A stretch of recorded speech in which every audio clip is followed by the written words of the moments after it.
வாழ்க வளமுடன், சுகம் சூழ்க. நட்பவி நட்பவி நட்பவி.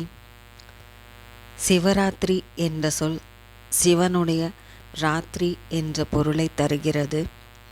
சிவமான ராத்திரி என்றும் கருதப்படுகிறது. சிவராத்திரி அன்று 4 ஜாமங்களிலும் ஒருவர் செய்யும் பூஜை அவரை முக்தி பாதைக்கு அழைத்துச் செல்ல உதவுகிறது.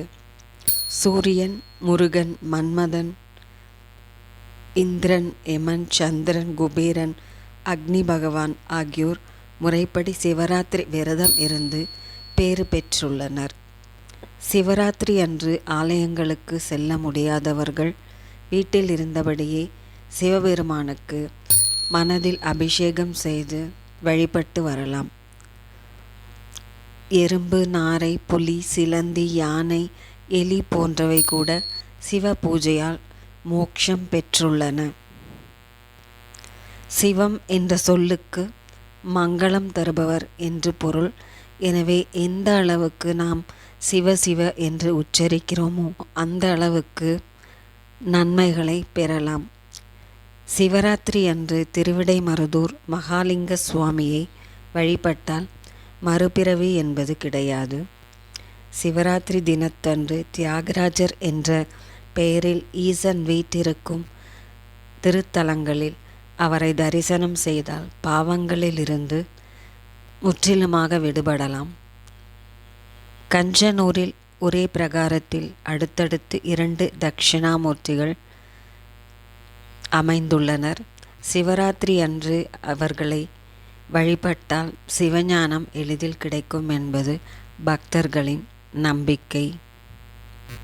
சிவபெருமான் லிங்க உருவமாக தோன்றிய நாளை சிவராத்திரி என்ற கருத்தும் உண்டு.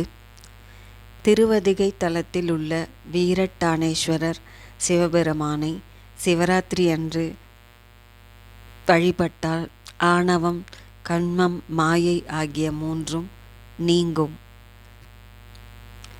மகா சிவராத்திரி அன்று சிவபெருமானுக்குரிய அபிஷேகத்திற்கு உரிய பொருட்களை வாங்கி கொடுப்பதால் அவர்கள் பரமானந்த நிலையை அடைவார்கள் என்பது ஐதீகம். திருவைகாவூர் சிவபெருமானை சிவராத்திரி அன்று வழிபட்டால் மரண பயம் நீங்கும். கருட புராணம், கந்த புராணம், அக்னி புராணம் உள்ளிட்ட பல்வேறு நூல்களில் சிவராத்திரியின் மகிமை பற்றி குறிப்பிடப்பட்டுள்ளது. ஒரு வருடம் சிவராத்திரி விரதம் இருப்பது என்பது 100 அஸ்வமேத யாகம் செய்த பலனையும் பல தடவை கங்கா குளியல் செய்த பலனையும் தரவல்லது. சிவராத்திரி அன்று கலச பூஜையுடன் லிங்கமும் வைத்து வழிபடுவது கூடுதல் சிறப்பான பலன்களை தந்தருளும். சிவராத்திரி தினத்தன்று மாலை சூரியன் மறைந்ததில் இருந்து மறுநாள் காலை சூரியன் உதயமாகும் வரை சிவபூஜை செய்பவர்களுக்கு எல்லா பாக்கியங்களும் கிடைக்கும் என்பது சான்றோர்களின் வாக்கு.